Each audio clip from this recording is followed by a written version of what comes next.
Welcome to KPOP.com. I'm Milly. And I'm Tay. Today. We're talking about soloists. Mm-hmm.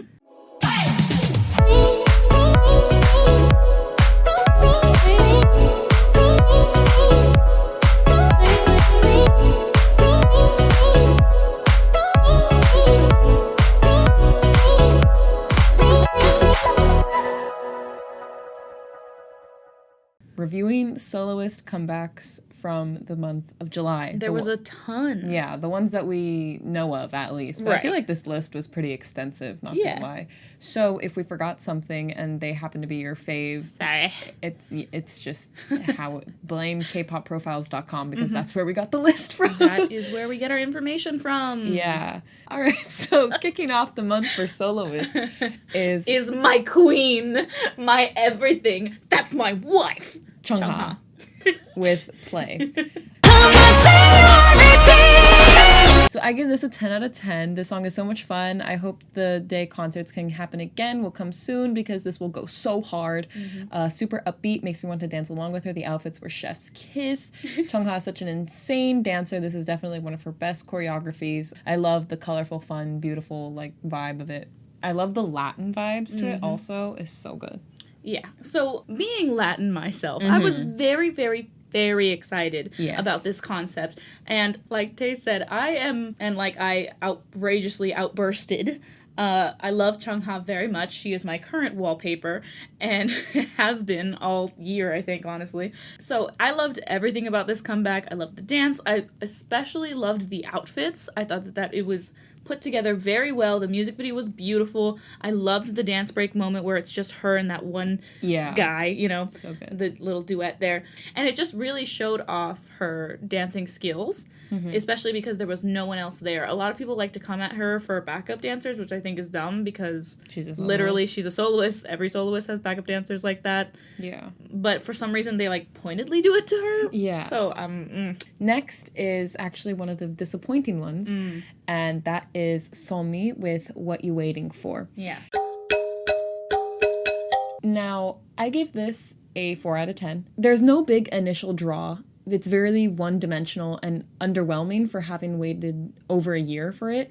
It looks good, but the music video, all I kept thinking is this is a Sonmi music video. After Birthday, and seeing that, it just felt really different. I don't know. Maybe if she had more comebacks in between the time, maybe we could have seen some more progression, but to just have that stark contrast, it was weird. The dance, it was really disappointing. I know Sonmi can do better than that, and Sonmi already gets under fire a lot for being talentless and a bad dancer. Everyone has so many negative things to say about her, and I want her to succeed so badly, but the person that choreographed this dance, Keel Tuden, I'm so tired of him. I don't like it. What was that one dance break move? There was also a move in there that was literally a Chungha move. Yep. I know Chungha did. Very strange, and once again, Teddy Park, please leave. Please leave. Yeah, I was slightly nicer just because it was one of the first things we really started writing, when we reviewed it, it was one of the first things we reviewed for the month of July. And I really like her. I really, really couldn't believe how long it took for her to get a comeback, considering how many people were so excited about her debut. Yeah. And who follow her through all the ups and downs of her career. But yeah, I agree. The music video is a lot like a Sunday music video. I would have liked to see more of the dance in the music video. Yeah. I felt like that was kind of lacking. And speaking of lacking, I wrote that it felt like it was lacking Solmi's flavor. It just didn't fit. And it was so odd. It was like they were trying to put her in some sort of different box. And I did talk about the dance was a combination of Sunmi and Chungha moves. Weird. Honestly, in terms of comeback and Solmi's flavor, I was hoping for something more like her B-side Out of My Head. I thought that would have been a great second comeback after Birthday. Yeah.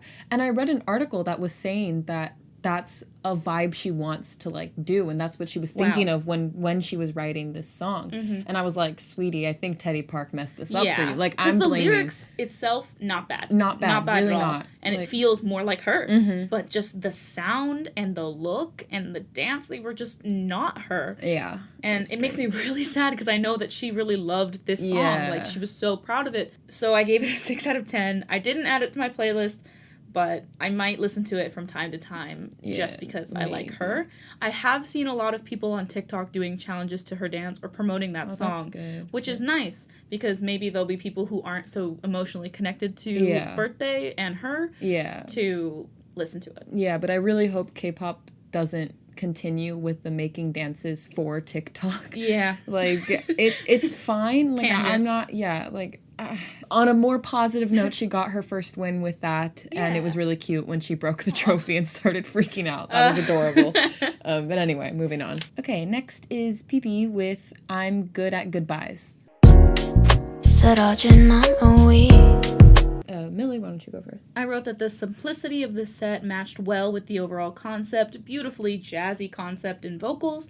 The makeup was interesting, like in a good way. I gave this a 9 out of 10 and it was added to my playlist. Yeah, I don't really have much thoughts besides that. I just vibed with the song really well, so that's why it got such a high rating from me. Well, I vibed with the song very well and I thought the overall presentation of it was so great that I gave it a 9 out of 10. Yeah, I gave it a 7 out of 10. It's one of those songs that I'm gonna need to listen to before I really, really like it. I loved her makeup in it. The music video switched between 3 shots. Not bad, like Millie said, the simplicity of it was nice, but for me personally, I got tired of it after a bit. But it's still a good vibe. I really like the song, and her voice was amazing. So Next is Dessert by Yo. You know what I deserve? What? Dessert. What you gonna do with that dessert? Which is exactly what I thought every single time. Every single time I see this title, that's what I think of. I said it was the first extreme upbeat for this month. It was club, dance, music, a great concept for Korea, a message that needs spreading because the whole dessert thing, it's not a usual vibe we get. You know, they're so focused on diet culture. The rapper was, like, Latin presenting. I thought it was really, like, every time he came on the screen, I was like, I feel like he was unnecessary to the song. Like, we should just cut his bits.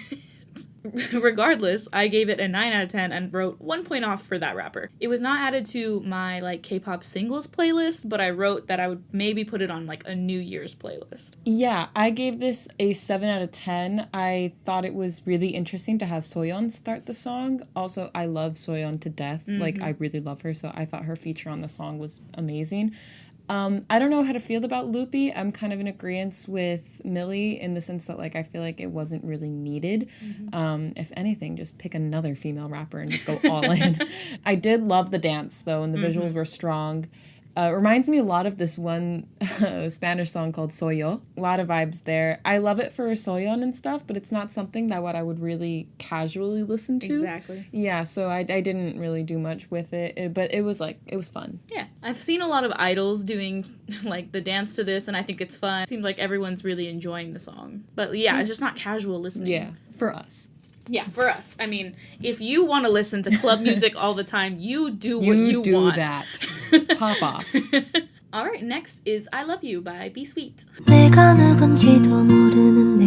Which I think is the cutest name in the world.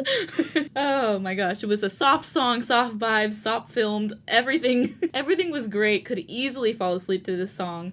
I said that I need to read the lyrics, and I still have not, which is, just on me. I still stand by the fact that you could fall asleep to this song because I, in fact, added it to my sleep playlist, not my K-pop singles playlist, and I gave it a 10 out of 10 because I vibed. I gave this a 10 out of 10 as well, and I was really surprised because a lot of times with slower songs, it takes me a minute, so I was really pleased to immediately love this. Beautiful, loved the pacing, her voice is adorable. Where is information on her? I spent like so long trying to look up just her age, but I couldn't find it anywhere. Like, I want to know more about this artist, but there was nothing, and that made me angry because I love her. So, yes, love this Everything song. was soft, and it was just beautifully done. Yeah. Next is Boyhood with Retro Love. I am going to preface this by saying I am here for the retro comebacks. I feel like even in the Western world, people are doing retro like concepts right now. And coming from someone who like a retro, like, 80s, 70s vibe is, like, my main aesthetic. I never, ever, ever get tired of retro. So it's my favorite aesthetic in general, so I'm already biased towards it. I love the 80s vibe to the song. The chord progression was a nice sampling of Aha's Take On Me, and I love a good sampling. It's catchy. I think it deserved a good set for the stage. I love his energy. I gave this an 8 out of 10 because even though I do love retro concepts, the song was okay. Like, it was catchy, but it was okay. But it looked amazing. And I, on the other hand, I like this vibe a lot. However, I get tired of it very quickly. I blame that on our mother. Yeah, our parents, like, our dad is, like, music lover 100%, loves the 80s, loves the 70s, and then our mom is like, I'll stop playing that. Yeah, and so, like, I like it, but I also just can't listen to it for very long periods of time. And it is true that a lot of artists are releasing stuff like that right now. I assume that's just because everyone in the face of a pandemic wants to be nostalgic and go back to a time where they could reminisce about happy things. Which is great. I'm a big fan of escapism. However, because of that, I'm a little harsher. I said that the heavy stripped sampling is kind of for a debut. Casual listening, but for a specific mood, so I'm not really down. The music video fit the song well, and I think one thing I really like about soloists that is very different from idol groups is the fact that they have the ability to hold on to the concept of a music video where there's a couple. And that was a part of this music video, so points for that. But I gave it a 5 out of 10. Yeah, and I will agree with Millie, it's not a very strong debut, but at the same time when I looked into who Boyhood was and I found out that he placed 60th, I believe, on Produce X 101, I was like, I need to protect now, so I will be looking out for him more. Okay, next. Okay, and next is Lonely Night by... Now, I don't know if this is Dojun or Doyun or what pronunciation they'll go with for him.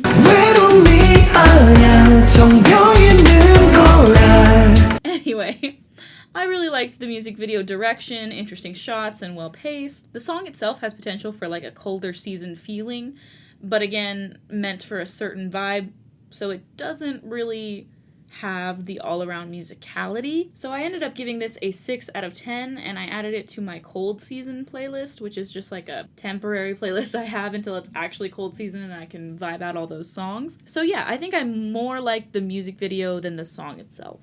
Yeah, so as a solo debut, I thought it was pretty good, great chill vibe that I could see myself listening to while studying. I didn't love the music video. I felt like there were too many things happening, so I gave it an 8 out of 10. But good voice. Next is Youve with Gotta Go. I loved the music video concept. Yeah. It was really, really good. I loved that. It's an okay song. Nothing to really grab my attention. Like I said with 1 to 9, about if you're gonna have like a title that's like the same as 2 of the biggest soloists, like Chungha had Gotta Go and Sunmi literally has a song called Gotta Go, you should do a bit better. It was okay, but yeah. Yeah, so I thought, the music video concept of breaking up a fashion show, iconic. Like that, I've never seen it before. I really loved that. And I loved the melanin, but that's because this artist is from Sistar, who is just a group that has always flaunted melanin. I wrote that it was a debut, but it felt like a debut. Like, it was her debut as a soloist, but it felt like she was debuting for the first time ever. Like, I didn't feel the strength of someone who had been in a group like Sistar, you know? I expected more from the dance. Yeah, You're same. from Sistar. I liked the blanket use of the the dance. That was kind of cool. Yeah. But yeah, again, Gotta Go, that's a title. That's a title to be going after. You gotta be stronger. Yeah. I gave it a 5 out of 10, and it was not added to my playlist. Yeah, I blame everything that went wrong with the song on Starshit. So yeah. Next is June with Anywhere. This is one of my favorite soloist comebacks of July. I loved the vibes so much. I'm obsessed with June's voice already. If y'all don't know June or anyone from Planetarium Records, y'all are missing out. It's literally just go listen to him. He's such a good voice. I loved it. Yeah. Yeah, I liked it a lot too. I gave it a 9 out of 10. It was added to my playlist. It had American music video vibes, which I always love when idols do it because they usually do it very well. Yeah. It's usually the same, like diner feel. But you know what? I like it. So I loved his hair. I underline loved. So yes. I loved his hair. Tattoo peekaboo. Yes. I liked the mix of races in the music video. And I thought the music was chill with an anytime listen feel, which is all great things. Yeah. Next is Junik with Chuck. The vocals were really quiet in the beginning and were kind of overpowered by the instrumentals, but it got better. It got better throughout the music video. I adored the storyline. It was, I literally wrote, vocals are quiet in the beginning, and then underneath, gets better, and then underneath that, definitely gets better. Like, the more the music video went on, the more I loved it. It's so amazing. 10 out of 10 for me. Yeah, I also gave this a 10 out of 10. I added it to my cold season playlist. The storyline in the music video was riveting. I really felt the emotion of the song. Yeah. I thought that it did a great job of portraying it. And I wrote, oh, he handsome. Because there was a point in the music video where he turned around and I was like, oh. 10 out of 10. All right, next is Nunu Nana by Jessie. All right, so another preface. I love Jessie, like a lot. She's on my list of girl biases who are soloists, I guess. I don't know. When they're soloists, they're always a bias. Yeah, I just love Jessie as a person so much, and I love her vibe, and her vibe is prevalent in the song. It is very catchy. The dance is really cute. I like that she does, like, they're not super difficult, but they're also not super easy, and she always looks like smiley and cute and like badass in every single dance that she does. Yeah, I just 100% vibe with the song. 10 out of 10. I love her. I wish she would come back all the time. Yeah, once again, On Paper is a 10 out of 10 song, but because I'm a mess, I have to knock off a point for the braids in the music video that her backup dancers had. There were multiple. No, it was one. There was multiple. I only saw one. I saw multiple. Anyway, I'm just so tired. I'm not even black. I'm so tired. I'm not even black. And I'm just so tired of it. I've never seen a non-black person look good with those types of braids. So just please stop doing it. But that's not on Jessie. Please. Get some help. Yeah, like, Jessie didn't have it, so at least there's that. But I love the dance, love the song a lot. The killing move destroys me. Jessie is always hot girl summer. It's always hot girl summer for her. Finally, last but most definitely not least. Definitely not in our hearts. Yeah, no. Eric Nam with Paradise. Lost in this paradise. I loved this comeback so much. Another preface, obviously we love him. Yeah, we were part of Nom Nation 100%. We were supposed to see him this year, and I'm still upset about it. We were the last stop. Last stop on his door. We were the last stop. Anyway. It hurts. It hurts every time. But it's okay, because next time, we're getting high touch. Yeah. 100%. This comeback was amazing. I love it so much. I love seeing Eric Nam perform. He's just so, it's because I can't take him seriously. Like, he's a very handsome man. He's very attractive, has that suave look, literally makes my heart flutter, but I can't take it seriously. 70s heartthrob. Because it's Eric Nam. But yeah, no, I love this so much. Yeah, literally everything you said, 10 out of 10, added to my playlist. I listen to him all the time. I listen to a lot of his podcasts. He's a great podcaster, He is. Of course, at his core, he is a great host. He is a great, literally everything. That man is 100% meant to be a star. So, I love him. Despite the fact that he is definitely meant to be a star, and you can feel that, he in itself is such a relatable person and so easy to listen to and trust that it's just like, wow. Yeah. like you look at him and you're just like, oh yeah, he respects women. Exactly. He chugs respect women juice. And what I really love is that in listening to his podcast, he's obviously talked about a lot of parts of his career. Yeah. And he talks about dancing. And he says that he can't dance at all. And so every time I see him dancing on stage, I just think of him being like, I can't dance. I have no coordination in my lips. I don't dance. I fidget. Yeah. So it makes me laugh. And it just overall improves my experience. Yeah. Stan Eric Nam, y'all. Yeah. Like, literally. And that brings us to the end. If you pay me enough, I mean, anything can happen. Watch Eric Nam's reading thirst tweets video. Oh like, literally. This has been our very first Soloist comeback review. Also, I've been posting... Oh, yeah. I've been posting clips of our reviews on TikTok so that hopefully more people will see them and then come watch our videos and then come listen to our podcast, K-Pop Pillow Talk. Oh, yes. Our podcast, y'all. This is true. If you'd like to follow us on social media... It is at K-Pop Pillow Talk, all one word, on both Instagram and Twitter. Yeah, so the 6 subscribers that we have, shout out to y'all. Go spread the word. We love y'all. Mm-hmm. This has been Kpop.com. I'm Milly. I'm Tay. Bora hey!